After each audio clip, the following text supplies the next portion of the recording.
Hey guys, Angry Monkey here. And Jackson Farrell from Hot Pile of Garbage. We're doing some more 999 or 899. I kind of forgot about 90 being dead for all those episodes. But anyway, we're going to visit the ladies' room with this Venus key. We're going to unveil the mysteries of why they go there in groups. I've always wondered that. Wasting no time, he pulled it out and shoved it into the keyhole. And that could be taken really wrong. Goodbye, female viewership. It's been nice knowing you. I don't have any female viewers anyway, I think. Oh, it's good to have nothing to lose, isn't it? Anyway, he turned it. With the distinctive sound of metal on metal, he felt the lock cleat open. Lock click. I was lock click. All right, let's get this thing open. No problem. Let me help with this one. Junpei grabbed the handle on the left side, and Seven took the handle on the right. On Junpei's signal, they both pushed, and the gate creaked open. I'm glad that it did the sound effect itself, so I didn't have to. It sounds as though you have opened it. We should be able to reach C deck now, I imagine. Snake, are you gonna be alright? I mean, the stairs? Please, do not do yourself the embarrassment of underestimating me. I would be unlikely to trip even if I were running backwards. Good to hear. Let's move. Don't you want to hear more about myself and how good I am? At Seven's words, they leapt down onto the stairs and jogged quickly down them. It's hard to do that voice and read the words as they're coming out, isn't it? What do you mean? The words are scrolling there on the screen and you're reading in the intense voice, trying to keep up with them. You don't know what's going to come next. It could be a verb. It could be a noun. Although, since I am speaking slower, I'm giving more time for the words to appear. It reminds me of a Strong Bad email. Actually, a Marzipan's answering machine where Strong Bad is leaving a message as some radio promo guy. You know, the 100 punches in the face is the prize that she's won. And he's like, I'll be out here waiting for you on the front stoop. He gets caught up in his voice, just like this. But anyway, let's see what words appear on the screen next. In no time at all, they found themselves on C deck. Junpei ran down the stairs a little further in hopes of checking on the deck below. When he reached the water, he called back up to Snake and Seven. Just what I thought. D-deck is completely underwater. Just like the bottom of the central staircase. The surface of the water below them was flat like a mirror. That it had not changed too greatly since they'd last seen it was a great relief. Junpei quickly retraced his steps and headed back to C deck. In front of the stairs were a pair of elevators. They appeared to be identical to the ones from the upper floor. Between them, attached to the wall, was another card reader. And next to them was another strange symbol. Another female symbol. Hey, check it out. It's the symbol for Lotus. What? Didn't Junpei do that same joke in the other one? See, it's got the woman symbol, and then it's got devil horns, right? Yeah, I see it. No two ways about it. I also found this humorous. Did he? I think he might have. Yeah, because Lotus pulled him by his hair, like, what did you say? Oh, yeah. It's a joke that it's only safe to make when she's not around. Yeah. That was a pretty good one, kid. Okay. How do I pronounce that word? Tousled? Tousled? Okay. Seven tousled Junpei's hair in what he likely thought to be a friendly manner. Junpei feared his neck might break, even though it was clear Seven had kept his strength in check. Thankfully, Snake interrupted. After Junpei's observation, he'd gone over to examine the card reader. This is a Mercury symbol. The marks you mistook for horns are stylized versions of the wings and staff of Hermes. Wings and a staff, huh? So she beats you with the staff until you die and go to heaven? Sounds like Lotus, all right. And then Seven shook Junpei's head even more vigorously, and the younger man began to feel as though his brain was being jostled about inside his skull. I'm not sure whether the appreciative audience is worse than the hostile one. He began to feel rather ill. Unless we can activate this device, I doubt the elevator will function. In other words, we gotta find a key card with a Mercury symbol on it. So I would assume... haven't done that in a while. It's always good to do a good every now and then. Yeah. I forgot to do that. They decided to leave the elevators alone for the time being, and headed back to the stairs. To the left was another hallway.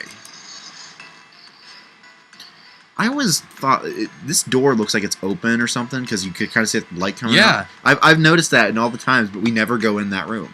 Yeah, it almost looks like a hallway or something, but I guess it's just an open door. Yeah, but it's one of those, who opened that door? Yeah. But we never find that answer. There were a great many doors lining both sides of the hallway. They seemed to stretch on forever, and all three men suddenly felt very small. Ah, poopy buttholes. We're not gonna have enough time to check all of these, are we? Maybe we can come back here later. Let's check out the other side. They turned around and went back to the way they'd come. Oh, wait a minute. Oh, no, we did start a new episode. Okay, I forgot that we jumped to a new episode. Never mind. It's hard to keep track. They all kind of flow into each other. It's a good thing I have this here. Otherwise, we'd be like, oh, we need to end this episode here. 6-minute episode. This thing you're pointing to that the people at home stopwatch. Don't know. Yeah, he's got a stopwatch. Anyway. To the right of the stairs, another hallway stretched out, reaching deep into the bowels of the ship. After a few moments of moving briskly down the hallway, they emerged into an area roughly the same size and shape as the one at the top of the stairs. On the left side of the room were 4 French doors. Bonjour, one said. Well, let's open them up. Maybe one of them goes to London. And the other to Australia. Junpei nodded and grabbed the one closest to him. He gave it a small tug and felt it move. It was unlocked. Thrilled to have found another unlocked door, he threw it open. Every unlocked door is a party. Yeah! Woo! Break out the streamers! Little noisemakers. Junpei did not know what to make of what he saw. Oh, this looks familiar. Yeah, I don't know what to make of it, just like I didn't in the previous playthrough. He simply stood, unable to speak. Seven's eyes opened wide and his mouth gaped. Gapped? Well, it kind of does. I mean, Yeah. you're opening it, so there's a big gap between the upper part of your mouth and the lower part of your mouth. So. I wonder if gap and gape are etymologically related. Seven's eyes opened wide and his... Oh, yeah, I read it. His mouth gapped in a gape. Gaped in a gap. After a few long moments, Seven at last managed to speak. Hey, Hey, what is this place? a massive room stretched out in front of them, more a cavern than a room. That answer your question, Seven? Its vastness was oppressive, and it bore down on Seven and Junpei. Yeah, I think I'm getting the picture now. Oh, I wish I could get the picture, but I can't see. It's okay, the narrator's going to describe it to you. Oh, thank you, narrator. You're welcome. It was... Oh, you're welcome. Had to do in that voice. It was not empty, however. The entire room was filled with lines upon lines of beds. Oh, so that's what I'm feeling. They were simple things, little more than pipe and thin mattresses. Is this a hospital? He had at last been able to put a name to the harsh scent that pervaded the room. The room was full of the clean smell of antiseptic solution. In the center of the room were shelves stacked with medicine and a number of medical devices, the function of which Junpei did not know. Well, when you've got an antiseptic problem, you need an antiseptic solution. More importantly, however, on the back wall of the room were 4 doors. 3 of them were emblazoned with large single-digit numbers made with thick red paint. Some very intense paint there, Mr. Narrator. Thank you. The door on the left was labeled 3. The second door from the left had no number, but Wait a minute. I think I can. Nope. I can't skip that. Okay. the door on the right bore an 8. There could be no doubt they were numbered doors. You think? The doors with the numbers, they were numbered doors. I guess even though the narration is the same, it's interspersed with character dialogue we've never seen before. It's still. So. I mean, maybe it's just worded slightly differently, different enough, but It did strike Junpei as strange, however, that the door between 3 and 7 should be blank. What, he wondered, could it mean? Clearly, all we have to do is find some red paint, paint any number we want on that middle door. well, let's put let's paint a 9 on it then. Get out of here. Get out of here scot-free. Although Yeah. we would need more people because we only equal 5 right now. So let's bring Clover with us, and but we can't leave June behind. So. Yeah, good idea. Yeah, good idea to not leave June behind. The 3 of them threaded their way through the beds toward the back of the room. Upon reaching them, they proceeded to investigate each door in turn, but to no avail. Using the exact same sound effect for all 4 doors. The same shaky camera. Yep, locked, just like I thought. Naturally. After all, there are rules to the nunnery game, and to allow these doors to open easily would violate those rules. Unless we can authenticate ourselves to the numbered doors will... Whoa, check this out. Suddenly, 7 spoke up, interrupting Snake. How dare you interrupt me? Look at the red. I can't look at the red. There's nothing on it. Oh, Huh? Don't you remember the red back at the main staircase? no, I don't. Well, if there wasn't anyone in it, it said vacant on the little screen, remember? No, as a matter of fact, I don't. Oh, yeah, you're right. He's right, Snake. Oh, thank you, Junpei. But this one... There's nothing. Uh-oh. Oh, Alright. right? You think it's broken? Only one way to find out. Hands on. Hands on. And hands on. Junpei and the others put their hands on the panel, but nothing happened. The red refused to change. They tried pulling the lever, and still nothing. As they soon discovered, it wasn't only the red on door 8 that seemed to be malfunctioning. The red on door 7 and the red on door 3, none of them worked.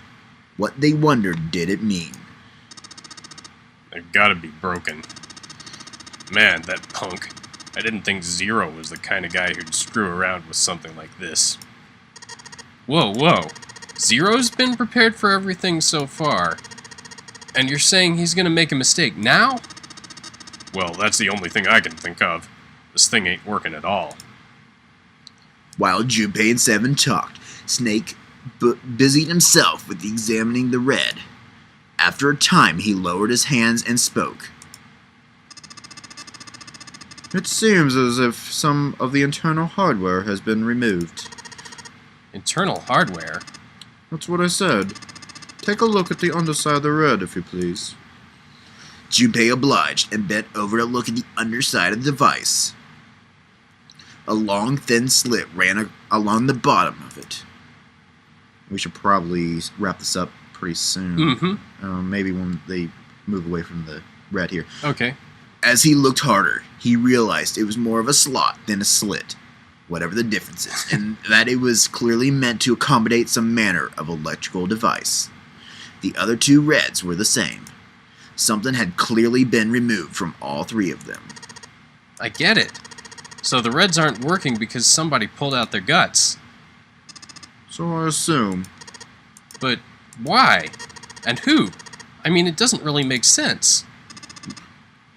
Well, I guess we'll figure that out maybe in the next episode. That sounds like a good idea. And in the meantime, I gotta clear something off so that way we can continue to record. Oh, yeah. So, Sounds like a plan. anyway, guys, we're gonna say goodbye for now, and this has Yeah. been Angry Monkey. Goodbye for now. It's Jackson Farrell. Hot pile of garbage. Watch my videos. Are any of them up yet? I hope they will be by the time this episode airs. Otherwise, I'm going to look stupid. And I know that I'm pretty good at looking stupid, but I don't want to look stupid in that way. Okay. Anyway, Yeah. we're gonna say We'll see goodbye you for guys now. next episode. Bye. Goodbye.